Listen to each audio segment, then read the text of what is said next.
revelação de Jesus Cristo, a qual Deus lhe deu, para mostrar aos seus servos as coisas que brevemente devem acontecer. E pelo seu anjo as enviou e as notificou a João, seu servo. A palavra Apocalipse quer dizer revelação.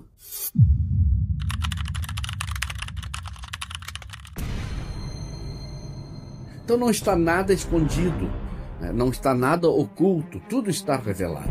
É claro que nós devemos estudar o livro de Apocalipse colocando uma lupa lá no livro de Daniel e também no livro de Zacarias, vez por outra lá nos evangelhos, por exemplo, São Mateus 24 e 25, que aí se completam as revelações. Aí João olha para trás, porque aqui no versículo de número 12, ele diz: "E virei-me para ver quem é que falava comigo." Agora, veja bem, como eu falei, o arrebatamento de João se deu de duas formas. A primeira forma foi visão, ainda aqui na ilha, ainda na terra, até o capítulo 4. Porque no capítulo 4 ele é convidado para subir ao céu. Quando ele ouve uma voz dizendo: "João, sobe para cá, e agora eu te mostrarei as coisas que em breve hão de acontecer."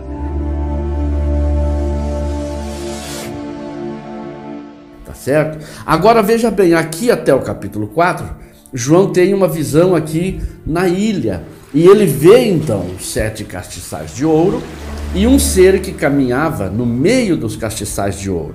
Ora, o castiçal que João viu era de ouro. O ouro representa a pureza. O ouro tem peso espiritual. O ouro tem valor. Então refere-se à igreja. A igreja, então, são os castiçais.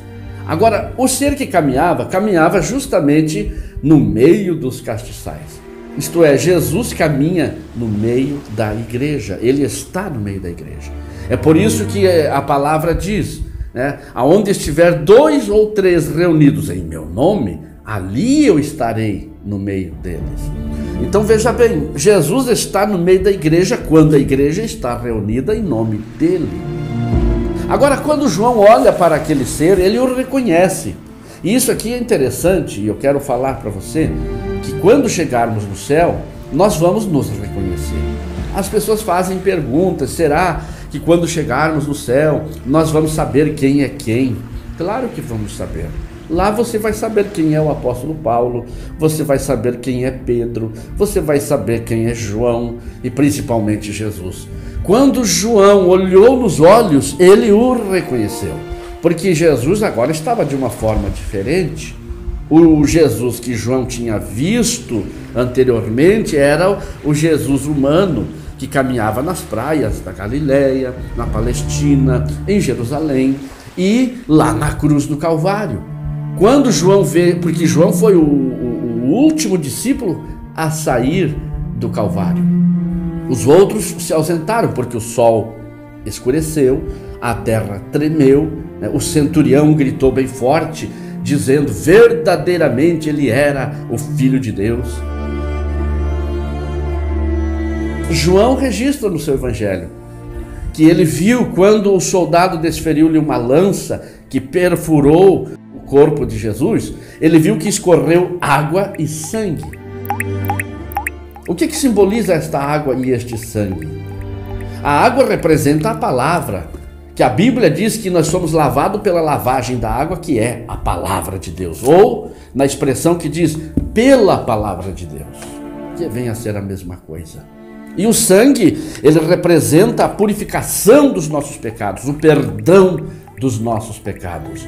E João visualizou isso. Se você quer visualizar as coisas de Deus, quer ter as revelações das coisas de Deus, não faça como os outros, não se ausente antes do tempo. Permaneça ali até o final, na presença de Deus. Agora, o que aconteceu com Jesus? Por que ele viu a água e o sangue escorrendo pela lança? É que havia entre os romanos, aquela lei dos romanos, a pena capital, que era a crucificação. Havia as leis que regiam a crucificação de qualquer apenado, de qualquer criminoso. E Jesus foi crucificado como um criminoso. Então veja bem, existiam as cláusulas e as leis que regiam aquele ato. E se porventura aquele criminoso sobrevivesse, ou aquele crucificado sobrevivesse, então o soldado era crucificado no lugar dele. Não podia sobreviver, ele tinha que se certificar de que realmente estava morto. E por isso eles vinham quebrando as pernas dos crucificados. Ali tinha 3 cruzes. Por que eles quebravam as pernas? Porque o crucificado fazia um esforço com os pés no cravo para poder respirar e viver um pouquinho mais. Então o esforço era muito grande. Ao quebrarem as pernas, ele não podia mais fazer aquele esforço de respirar e acabava morrendo asfixiado, então morria mais rápido. Quando chegaram em Jesus, eles viram que já estava morto, porque Jesus já tinha dito, Pai, nas tuas mãos entrego o meu espírito. Então não foi preciso quebrar as pernas de Jesus, mas o soldado, para se certificar, vamos perfurar ele. Então perfuraram com a lança de baixo para cima, perfurando então o corpo de Jesus, atingindo os pulmões e atingindo também o coração de Jesus. O que aconteceu ali quando eles o perfuraram? Foi quando então desceu aquela água, aquele caldo grosso, branco, transparente, e escorreu pela lança. Então João pôde visualizar isso porque estava tão próximo. Agora, por que se formou aquele caldo grosso misturado com água e com sangue? Por causa da efusão pericardial que aconteceu, isto é, o coração de Jesus quase derreteu. E aconteceu também uma efusão pleural, isto é, os pulmões de Jesus também se desmancharam, a ponto de criar esse caldo grosso em forma de água e sangue. Agora, isso quer dizer que o nosso Senhor sofreu muito, a ponto de acontecer isso com seus órgãos internos. Tudo isso por amor, tudo isso para salvar a mim e salvar a você. Então, esse era o Jesus que ele tinha visto lá na cruz pela última vez. Um Jesus sofrido, um Jesus magro, um Jesus com os olhos no fundo, um Jesus surrado, abatido. Esta foi a última visão que João teve do Cristo lá na cruz do Calvário. Mas agora ele está vendo ele aqui na sua visão, um Cristo glorificado.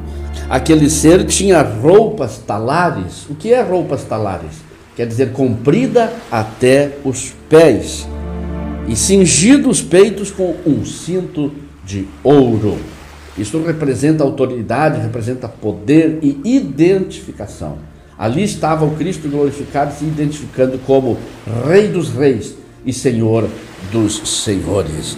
E a sua cabeça, os seus cabelos eram brancos como a lã branca. Isso quer dizer respeito, quer dizer maturidade, quer dizer experiência. Agora estava ali um Cristo experimentado, experimentado em todos os trabalhos, experimentado em todos os sacrifícios, em todos os sofrimentos.